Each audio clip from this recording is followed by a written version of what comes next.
Hello दोस्तों, स्वागत है आप सभी का अपने YouTube चैनल में। आशा करते हैं आप लोग स्वस्थ होंगे, मस्त होंगे और अपने तैयारी में व्यस्त होंगे। मैं पंकज कुमार आपको सामान्य विज्ञान से संबंधित अगली कक्षा लेकर उपस्थित हूँ। आज की कक्षा में हम लोग बात करेंगे कार्य किससे करते हैं, क्या है, व्हाट इज़ द वर्क, क्या होता है जो कार्य होता है, कार्य की परिभाषा जानेंगे और इसी के साथ साथ ये भी जानने का प्रयास करेंगे कि जो कार्य होती है कैसी राशि होती है। आपको राशि के बारे में बताया गया था कि राशियाँ दो प्रकार की होती है, सदिश राशियाँ होती हैं और अदिश राशियाँ। सदिश राशि की परिभाषा बताई गई थी और अदिश राशि की परिभाषा बताई गई थी। हम आज की कक्षा में जो कार्य होता है, कार्य की परिभाषा जानेंगे, उसके बाद राशि जानेंगे और उसके बाद जो इसका मात्रक क्या होता है, इसके मात्रक के बारे में जानते हुए अपनी कक्षा आज प्रारंभ करेंगे। देखिए, कार्य की परिभाषा क्या होती है। कार्य का मतलब होता है जैसे आप किसी भी वस्तु पे धक्का दे रहे हैं तो मतलब वो वस्तु क्या होता है, जब वो वस्तु आप विस्थापित होती है तो उस पर कार्य होता है। क्या होता है, उस पर कार्य होता है। आप परिभाषा कह सकते हैं। देखिए, जब किसी वस्तु पर क्या होता है, जब किसी वस्तु पर बल लगाकर क्या होता है, जब किसी वस्तु पर बल लगाकर बल की दिशा में क्या होता है, बल की दिशा में उत्पन्न विस्थापन क्या होता है, उत्पन्न विस्थापन ही कार्य कहलाता है। क्या होता है, जब किसी वस्तु पर बल लगाकर बल की दिशा में विस्थापन क्या होता है, बल की दिशा में विस्थापन उत्पन्न हो, क्या होता है, विस्थापन उत्पन्न हो, वही आपका कार्य कहलाएगा। परिभाषा लिख लीजिएगा। देखिए, कार्य की परिभाषा यहाँ पे लिखिएगा पहले कार्य। आपका आज का क्या टॉपिक है, कार्य या वर्क। कार्य या वर्क किसे कहते हैं। देखिए, किसी वस्तु पर बल लगाकर, यहाँ पे लिखिएगा किसी वस्तु पर बल लगाकर क्या होता है, किसी वस्तु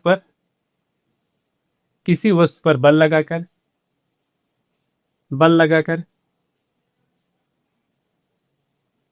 क्या होता है, किसी वस्तु में बल लगाकर बल की दिशा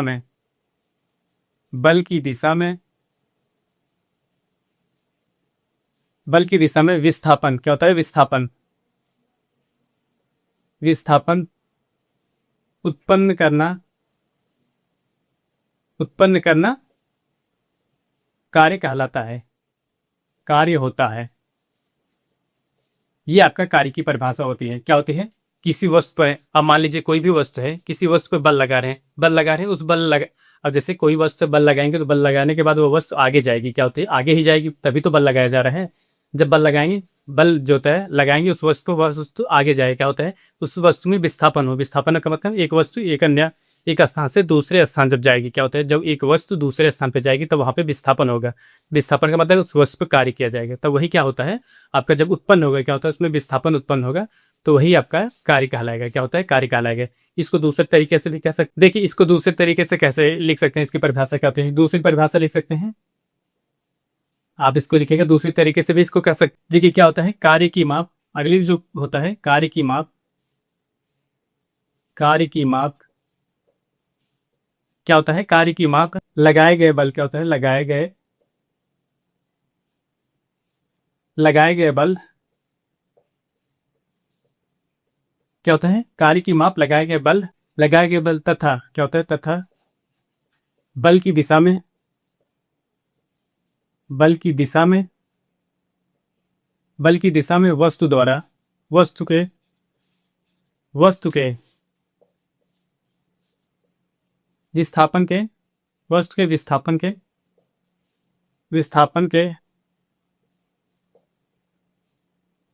के गुणनफल के बराबर हो, विस्थापन के गुणनफल के बराबर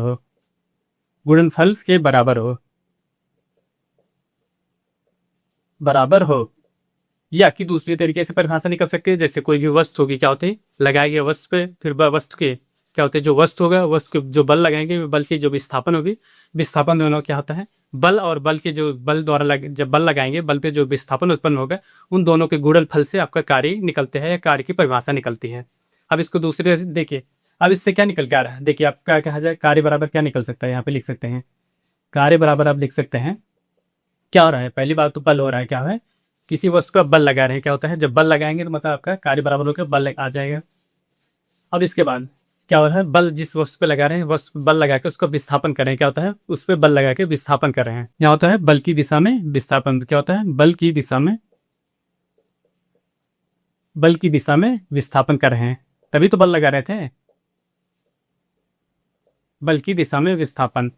ये आप पे इससे कह सकते हैं, जो आपको होता है फार्मूला निकल के आ रहा है कि कार्य कैसे, कार्य की परिभाषा। अगर कभी भी आपको कार्य की परिभाषा नहीं याद हो रहा था, अगर जब आपको फार्मूला याद होगा, एफ बराबर या कह सकते हैं डब्ल्यू बराबर एफ इंटू डेल्टा डी होता है, तो उसका ये आपका फार्मूला होता है।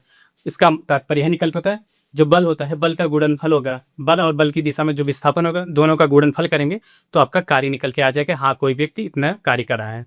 अब तो ये हो गया। अब मान लेते हैं कि जैसे कोई व्यक्ति यह बल कार्य कर रहा है, क्या है, कोई व्यक्ति किसी वस्तु पर यह बल लगा रहा है। अब यहाँ पे लिखिएगा यदि कोई व्यक्ति, अगले इसको जैसे अभी आपको बताएगा इसका फार्मूला जो होता है कैसे आएगी, यह बराबर ओ कार्य होता है। देखिए कार्य बराबर या डब्ल्यू बराबर एफ इंटू या कह सकते हैं लैम्डा डी। ये कैसे आता है इसके बारे में जानेंगे। देखिए यदि किसी लिखिएगा यदि कोई वस्तु, यदि किसी वस्तु पर क्या होता है, यदि किसी वस्तु पर यफ बल कार्य करता हो, क्या हो, यफ बल कार्य करता हो, क्या हो, यफ बल कार्य करता हो। यदि किसी वस्तु पर यफ बल कार्य करेगा तो बल कार्य करे और बल की दिशा में क्या होता है, बल की दिशा में दूसरा क्या होगा, कार्य करे बल की दिशा में, बल की दिशा में, बल की दिशा में विस्थापन क्या होता है, आपका विस्थापन जो हो डेल्टा डी हो, तब इससे क्या निकल के आएगा, आपको अभी बताया गया डब्ल्यू बराबर जो होता है एफ इंटू डेल्टा डी। ये आपका फार्मूला निकल के आएगा। क्योंकि अब जैसे देखिए जो भी कोई कार्य कर रहा हो तो कार्य को क्या हम मान लिए, कार्य को हम मान लिए यप मान लिए, या क्या होता है यप, कार्य को हम यप से फोर्स या कह सकते हैं, जैसे जो कार्य होता है उसको फोर्स इंग्लिश में कहा जाता है तो उसको यप मान लेते हैं। और उसके जो विस्थापन हो रहा है, विस्थापन का मतलब होता है, विस्थापन का मतलब उसमें परिवर्तन हो रहा है, परिवर्तन हो रहा है, उसी के लिए हम यहाँ पे डेल्टा डी का प्रयोग कर रहे हैं। क्या होता है डेल्टा डी का मतलब होता है उसमें जो आपका विस्थापन है वो परिवर्तनशील है। कभी भी आप कह सकते हैं वस्तु की दिशा में, आप जैसे जिस वस्तु पर बल लगा रहे हैं बल की दिशा में वह विस्थापन हो सकता है या बल की दिशा के विपरीत भी विस्थापन हो सकता है। इसी वजह से जो डेल्टा डी होता है वह इंगित करता है कि परिवर्तित डेल्टा होती है, परिवर्तित डेल्टा। ये आपका परिभाषा निकल के आ गया। क्या होना है, देखिए किसी वस्तु पर बल लगा के बल की दिशा में विस्थापन उत्पन्न करना ही आपका कार्य कहलाता है। क्या होता है, किसी भी वस्तु पर बल लगा दीजिए, बल लगा के उस दिशा में कह सके बल की दिशा में विस्थापन उत्पन्न होता है, वही आपका कार्य कहलाएगा। अब इसको दूसरी तरीके से कह सकते हैं, जो बल होता है, बल जो होता है आपके बल की दिशा में विस्थापन जो होता है उसके गुणनफल के बराबर होता है। क्या होता है, जो कार्य होता है लगाया गया बल और बल के दिशा में जो विस्थापन उत्पन्न होता है उसके गुणनफल के बराबर आपका कार्य होता है। अब आपको कार्य बराबर निकल के आया था, बल गुणे बल की दिशा में विस्थापन होता है। अगर हम बल को यप मान लेते हैं और दिशा में जो परिवर्तन होता है उसका डेल्टा डी मान लेते हैं तो आपका परिभाषा निकल के आ गया डब्ल्यू बराबर यप डेल्टा डी आएगा। अब इसी के साथ ये भी जान लेते हैं कि जैसे देखिए आप कभी काल क्या होता है बल, देखिए अगला बिंदु लिखते हैं। अगर देखिए अगला बिंदु जो हमारा होता है, अगर बल जो होता है विस्थापन की दिशा में ना हो तब क्या होगा। क्या होता है, अगर जो बल होता है विस्थापन की दिशा में ना कार्य करे तब क्या होगा। यहाँ पे लिखेगा बल जो होता है, बल विस्थापन की दिशा में ना हो, विस्थापन की दिशा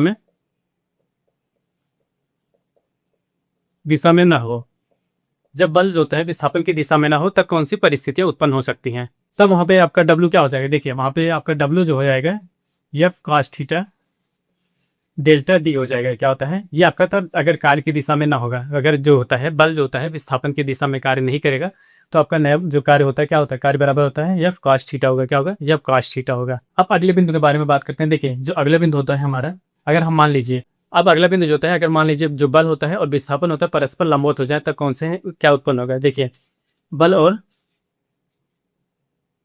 विस्थापन, जब बल और विस्थापन लंबवत हो, ये याद रखेगा इसको, बल और विस्थापन जब लंबवत हो तब कौन सी परिस्थिति उत्पन्न हो सकती है। अगर देखिए बल और विस्थापन जब लंबवत होंगे तब उस समय कंडीशन ये उत्पन्न होगा, आपका अभी जो थीटा दिया रहा है, यहाँ पे जो थीटा दिया रहा है, थीटे का मान क्या हो जाएगा, आपका थीटे का मान हो जाएगा 90 डिग्री। क्या होता है, क्योंकि लंबवत हो रहा है, लंबवत का मतलब एकदम सीधा, पर लंबवत का मतलब सीधा होगा तो इसका मतलब जो थीटा बनेगा, कोण बनेगा आपका 90 डिग्री का बनेगा। और यहाँ पे देखिए जो कास्ट, जो आपका कास 90 का अंश, कास 90 का जो मान होता है ये होता है आपका जीरो। क्या होता है, कास 90 का मान जीरो होता है, इसी में याद रखिएगा। तो आपका जो अभी यहाँ पे लिखे, देखिए डब्ल्यू बराबर लिख कर आ रहा है F cos theta delta D निकल के आ रहा था ना।